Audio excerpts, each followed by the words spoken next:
Hello everyone. How are you all? Today we will talk about the history of the Egyptian pyramids. Built during a time when Egypt was one of the richest and most powerful civilizations in the world.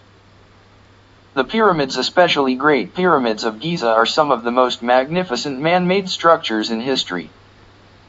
Their massive scale reflects the unique role that the pharaoh, or king, played in ancient Egyptian society. Though pyramids were built from the beginning of the Old Kingdom to the close of the Ptolemaic period, in the 4th century, the peak of pyramid building began with the late 3rd dynasty, and continued until roughly the 6th, c. 2325 BC. More than 4,000 years later, the Egyptian pyramids still retain much of their majesty, providing a glimpse into the country's rich and glorious past. During the 3rd and 4th dynasties of the Old Kingdom, Egypt enjoyed tremendous economic prosperity and stability. Kings held a unique position in Egyptian society. Somewhere in between human and divine, they were believed to have been chosen by the gods themselves to serve as their mediators on earth. Because of this, it was in everyone's interest to keep the king's majesty intact even after his death, when he was believed to become Osiris, god of the dead. The new pharaoh, in turn, became Horus, the falcon god who served as protector of the sun god, Ra. Did you know? The pyramid's smooth, angled sides symbolized the rays of the sun, and were designed to help the king's soul ascend to heaven and join the gods, particularly the sun god Ra. Ancient Egyptians believed that, when the king died, part of his spirit remained with his body. To properly care for his spirit, the corpse was mummified, and everything the king would need in the afterlife was buried with him, including gold vessels, food, furniture, and other offerings. The pyramids became the focus of a cult of the dead king that was supposed to continue well after his death. Their riches would provide not only for him, but also for the relatives, officials, and priests who were buried near him. From the beginning of the dynastic era, royal tombs were carved into the rock, and covered with flat-roofed rectangular structures known as mastabas, which were precursors to the pyramids. The oldest known pyramid in Egypt was built around 2630 at Saqqara, for the 3rd dynasty's King Djoser. Known as the Step Pyramid, it began as a traditional mastaba, but grew into something much more ambitious. As the story goes, the pyramid's architect was Imhotep, a priest and healer who some 1,400 years later would be deified as the patron saint of scribes and physicians. Throughout Djoser's nearly 20-year reign, pyramid builders assembled 6 stepped layers of stone as opposed to mud brick. Like most earlier tombs that eventually reached a height of 204 feet, it was the tallest building of its time. The step pyramid was surrounded by a complex of courtyards, temples, and shrines where Djoser could enjoy his afterlife. After Djoser, the stepped pyramid became the norm for royal burials, although none of those planned by his dynastic successors were completed. The earliest tomb constructed as a true pyramid was the Red Pyramid at Dahshur, one of 3 burial structures built for the first king of the 4th dynasty.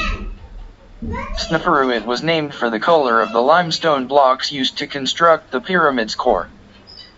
No pyramids are more celebrated than the Great Pyramids of Giza, located on a plateau on the west bank of the Nile River, on the outskirts of modern-day Cairo. The oldest and largest of the 3 pyramids at Giza, known as the Great Pyramid, is the only surviving structure out of the famed 7 wonders of the ancient world. It was built for Pharaoh Khufu, Sneferu's successor, and the second of the 8 kings of the 4th dynasty. Though Khufu reigned for 23 years, relatively little is known of his reign beyond the grandeur of his pyramid. The sides of the pyramid's base average 755.75 feet or 230 meters, and its original height were 481.4 feet or 147 meters, making it the largest pyramid in the world. 3 small pyramids built for Khufu's queens are lined up next to the Great Pyramid, and a tomb was found nearby containing the empty sarcophagus of his mother, Queen Hetepheres. Like other pyramids, Khufu's is surrounded by rows of mastabas, where relatives or officials of the king were buried to accompany and support him in the afterlife. The middle pyramid at Giza was built for Khufu's son Pharaoh Khafra. The Pyramid of Khafra is the second tallest pyramid in Giza, and contains Pharaoh Khafra's tomb. A unique feature built inside Khafra's pyramid complex was the Great Sphinx, a guardian statue carved in limestone with the head of a man and the body of a lion. It was the largest statue in the ancient world, measuring 240 feet long and 66 feet high. In the 18th dynasty, the Great Sphinx would come to be worshipped as the image of a local form of the god Horus.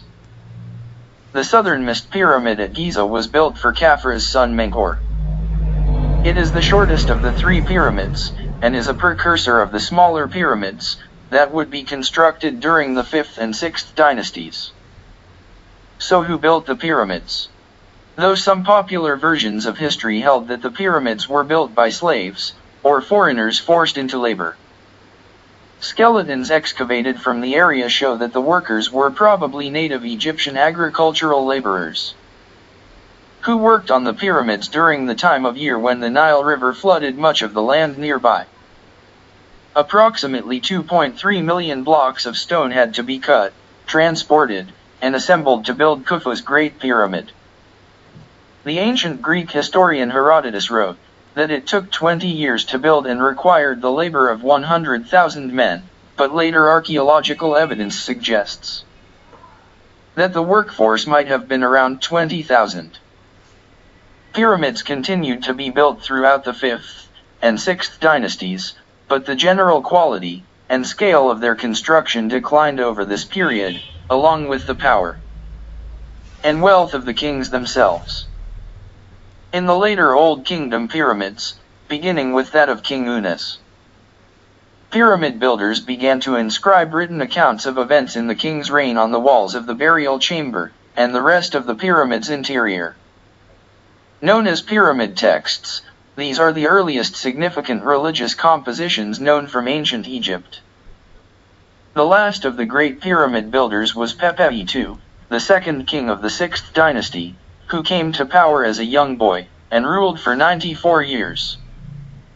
By the time of his rule, Old Kingdom prosperity was dwindling, and the pharaoh had lost some of his quasi-divine statuses as the power of non-royal administrative officials grew. Pepi II's pyramid, built at Saqqara, and completed some 30 years into his reign, was much shorter than others of the Old Kingdom. With Pepi's death, the kingdom and strong central government virtually collapsed, and Egypt entered a turbulent phase known as the First Intermediate Period.